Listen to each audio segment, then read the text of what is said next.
दोस्तों, रावण को लोग बुराई का प्रतीक मानते हैं और उससे घृणा भी करते हैं। ये सच बात है कि उसमें राक्षस प्रवृत्ति कुट कुट कर भरी हुई थी, लेकिन इसके बावजूद भी उसकी अच्छाइयों को नकारा नहीं जा सकता है। रावण एक महापंडित था, महाज्ञानी था। रावण में कई अवगुण थे, लेकिन वो एक प्रकांड विद्वान भी था। वेद, शास्त्र, ज्योतिष, आयुर्वेद, तंत्र मंत्र आदि ज्ञान का भंडार उसके अंदर भरा हुआ था। आगे बढ़ने से पहले आपसे रिक्वेस्ट करते हैं कि वीडियो को लाइक जरूर करिएगा, दोस्तों को शेयर कर दीजिएगा और अगर आपने अभी तक चैनल को सब्सक्राइब नहीं किया है तो चैनल को सब्सक्राइब करके बेल आइकन जरूर दबाइएगा। अयोध्या के महाराज दशरथ के पुत्र भगवान श्री राम जब 14 वर्ष के वनवास के लिए वनों में जा रहे थे तो उनके साथ उनके छोटे भाई लक्ष्मण और उनकी धर्मपत्नी माता सीता भी उनके साथ वनवास के लिए वनों में गई थी।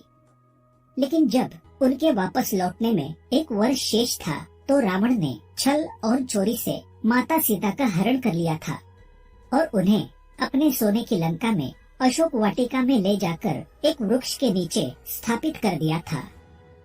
ऐसा रावण ने इसलिए किया था क्योंकि रावण को एक स्वर्ग की अप्सरा ने श्राप दिया था।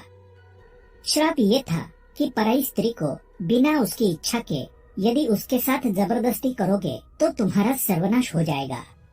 और इसी श्राप के कारण उसने माता सीता को अशोक वाटिका में एक वृक्ष के नीचे स्थापित कर रखा था और निरंतर ही रावण माता सीता से कहता था कि मान जाओ और मुझसे विवाह कर लो। लेकिन माता सीता तो सत्यवती थी। उन्होंने उसी सत्य के कारण ही भगवान श्री राम की भक्ति को नहीं छोड़ा था।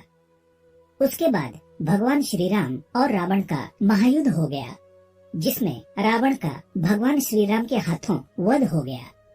और जब रावण का अंतिम समय चल रहा था उस समय भगवान श्री राम ने अपने छोटे भाई लक्ष्मण से कहा कि हे लक्ष्मण, ये रावण बड़ा ही विद्वान है, पंडित है, महान ज्ञानी है।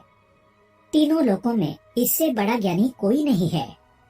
इस ज्ञानी के ज्ञान को आज तुम इसके समीप बैठकर धारण कर लो। तब रावण ने लक्ष्मण को ये 10 बातें बताई। रावण ने सबसे पहली बात लक्ष्मण को बताई कि यदि आपको अपने जीवन में कोई शुभ काम करना है तो उसमें बिल्कुल भी देरी नहीं करनी चाहिए, यानी शुभस्य शीघ्रम। शुभ काम में जितना विलंब करोगे उतना ही गलत माना जाता है। अशुभ को जितना टाल सकते हो टाल देना चाहिए। मैं श्री राम को पहचान नहीं सका और उनकी शरण में आने की देरी कर दी, इसी कारण मेरी ये हालत हुई। इसलिए शुभ काम बिना विचारे ही तुरंत कर देना चाहिए और कोई गलत काम और अशुभ काम करना भी है तो उसको बड़े ही सोच विचार करके करना चाहिए। जो गलती मैंने की थी तुम वैसे मत करना कि शुभ काम में कभी भी गलती या देरी मत करना।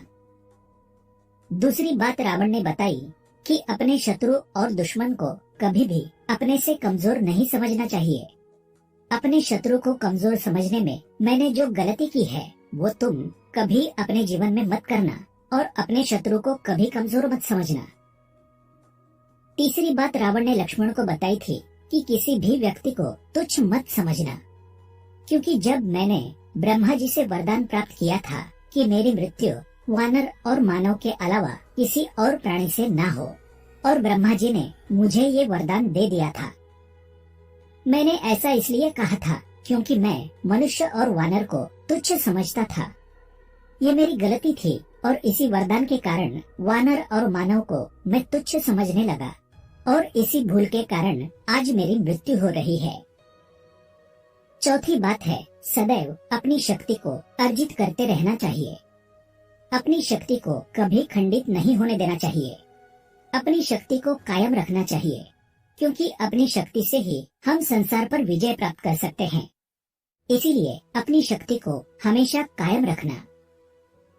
पांचवी बात रावण ने लक्ष्मण को बताई कि नई नई खोज या नए नए आविष्कार मनुष्य को अपने जीवन में करते रहने चाहिए। मैंने अपने जीवन में कई प्रकार की चीजों का आविष्कार किया है, कई प्रकार की खोज की है। आपको बता दें कि रावण यहाँ तक सोच रहा था कि सोने में सुगंध भर दी जाए और स्वर्ग जाने के लिए सीढ़ी बना दी जाए, लेकिन ये इच्छा पूरी ना हो सकी इसलिए मनुष्य को निरंतर खोज करते रहना चाहिए। छठी बात कुछ इस प्रकार है कि तपस्या से सब कुछ अर्जित किया जा सकता है। इसलिए यदि मनुष्य के पास तप की शक्ति होगी तो वो सब कुछ अपने जीवन में अर्जित कर पाएगा। इसलिए तपस्या यानी मेहनत करके ही मनुष्य को संसार में सभी दुर्लभ से दुर्लभ वस्तुओं को अर्जित करने का प्रयास निरंतर करते रहना चाहिए। सातवीं बात रावण ने लक्ष्मण को बताई कि मनुष्य को हमेशा एक ही इष्ट देव की भक्ति करनी चाहिए। जैसे कि मैंने अपने जीवन में भगवान महादेव की पूजा की थी, उन्हीं के भक्ति के प्रताप से मुझे सर्वस्व शक्ति प्राप्त हुई थी। इसलिए यदि आप चाहते हैं कि अपने अंदर किसी प्रकार की शक्ति या फिर बल प्राप्त हो तो आपको अपने एक ही इष्ट देव को मानना पड़ेगा। इसका मतलब ये नहीं है कि बाकी देवताओं का सम्मान नहीं करना है, उनका भी सम्मान करें, लेकिन हमेशा इष्ट देव केवल एक ही होना चाहिए। आठवीं बात रावण ने लक्ष्मण को बताई कि मनुष्य को आयुर्वेद, रसायन और अन्य जड़ी बूटियों का ज्ञान भी होना चाहिए, क्योंकि आयुर्वेद एक बड़ा ज्ञान है और जड़ी बूटी के माध्यम से हम अपना प्राथमिक उपचार और अपने जीवन की या अपनी शारीरिक समस्याओं का निवारण स्वयं ही कर सकते हैं। इस तरह से आयुर्वेद और रसायन का ज्ञान लक्ष्मण को रावण के द्वारा प्राप्त हुआ। नौवीं बात रावण ने बताई कि मनुष्य को लगन का पक्का होना चाहिए। यदि मनुष्य ने अपने जीवन में कोई लक्ष्य साध लिया है तो उस मनुष्य को किसी भी परिस्थिति में उस लक्ष्य का पीछा नहीं छोड़ना है।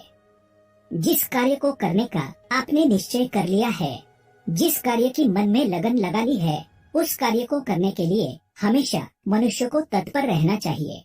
अपनी लगन से कभी भी पीछे नहीं हटना चाहिए।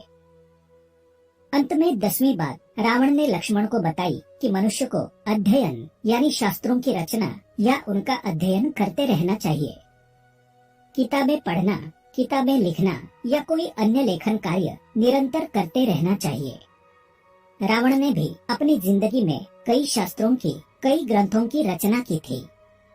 वे अद्भुत दिव्य ग्रंथ आज भी इस पृथ्वी पर मौजूद है, जिनको रावण ने बनाया है। जैसे कि रावण संहिता की रचना रावण ने ही की थी। इसके अलावा कई बड़े बड़े मार्मिक ग्रंथों की रचना भी उन्होंने की थी। भगवान का जो सबसे प्रसिद्ध स्तोत्रम है, जिसे शिवतांडव स्तोत्रम कहा जाता है, उसकी रचना भी स्वयं रावण ने की थी। तो इस प्रकार मनुष्य को विद्या, अध्ययन और लेखन का कार्य निरंतर करते रहना चाहिए, क्योंकि इन कार्यों से ही व्यक्ति की बुद्धि का विकास होता है। तो दोस्तों, ये थी वो 10 बातें जो रावण ने लक्ष्मण को बताई थी। आज के लिए बस इतना ही। दोस्तों, अगर आपको ये वीडियो पसंद आया है तो वीडियो को लाइक करिएगा, दोस्तों को शेयर जरूर करिएगा और चैनल को सब्सक्राइब करके बेल आइकन जरूर दबाइएगा, ताकि आने वाला नॉलेजेबल वीडियो आपको सबसे पहले